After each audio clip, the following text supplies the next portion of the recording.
Hey guys, we've got one of these in, so we just thought we'd do a quick sort of show through video of it. So this is the steering stem clamp for a Yamaha Aerox, although they do come for different models, but essentially to make your handlebars look more of that naked sort of look, and getting rid of the standard sort of stock setup.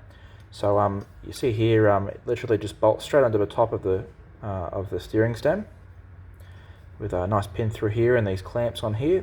This is all aluminium as well, so it's really nice quality. It's got quite a bit of weight to it actually as well.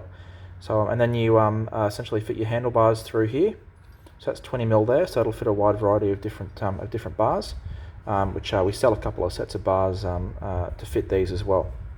So yeah, it fits up across here, and then you just have to sort out your speedo and all the rest, but sort of a minimalistic motard sort of look, I guess.